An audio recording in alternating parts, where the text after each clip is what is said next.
everyone. I'm Gretchen Carlson. Welcome today to The Real Story. Hope you had a great weekend. We start with the latest now on Obamacare and this question for you. Does anyone really know who's actually signed up? According to Reuters, new data from 7 states and the District of Columbia shows just 22% of the more than 200,000 people who signed up in those states and areas are the folks the administration wants, the 18 to 34-year-olds.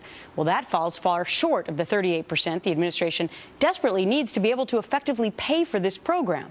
Joining us now, Guy Benson, Fox News contributor and political editor of townhall.com. Hi, Guy. Hello, Gretchen. All right, so we have that poll about the young people. We've talked about that with each other before.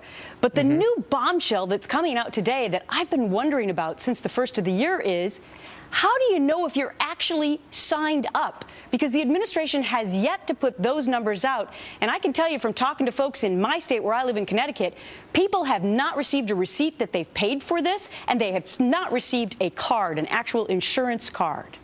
And some people, Gretchen, who have actually gotten those cards, who have paid their first month's premium, which we've discussed, is the first barrier really to entry to actually be covered. Then they get that card from their insurer. They're showing up for coverage. They're showing up for care and running into brick walls as well. I mean, there's a big New York Times story over the weekend talking about exactly this phenomenon where people think that they're covered and they're not. And this is something that should not be, it's a big story, don't get me wrong, but it's not something that should surprise any of your audience, for example, because this is something we've predicted. We've talked about this for weeks, and here it is coming to fruition, which is, I think, a very scary situation for people going in for surgery, going in for various medical treatment and being told, well, there are 2 quick examples, Gretchen, that we've seen in the last couple of weeks. One was a woman in Illinois. These are just snapshots. A woman in Illinois went in for surgery. Her doctor and his office spent 2 hours on the phone with the insurance company trying to get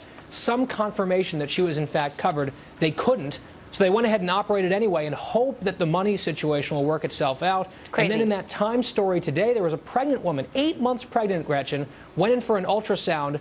They didn't have any record of her, so she had to pay over $600 out of her pocket for that ultrasound. Right, because, well, obviously you're going to do that even if you don't have the money when you're that far along, and it's a life or death situation in many of these cases. It's also happening, though, Guy, at the pharmacies. I'm reading today about a woman who has asthma severely, and she was told she had to pay the full price because they didn't have record of her being covered, $187, didn't have the money, used to only paying $50. So now she doesn't have the inhaler, but she might still have the asthma attack. That's right. And what we're hearing about in the Times report and some other media accounts that have been published in the last few days, people are being given this very distressing choice. Either A, you pay all this money out of pocket, which a lot of people just simply cannot afford to do, or you make the choice to walk away. So people are walking out of hospitals, walking out of pharmacies without their life-saving treatments or the drugs that they need or what have you.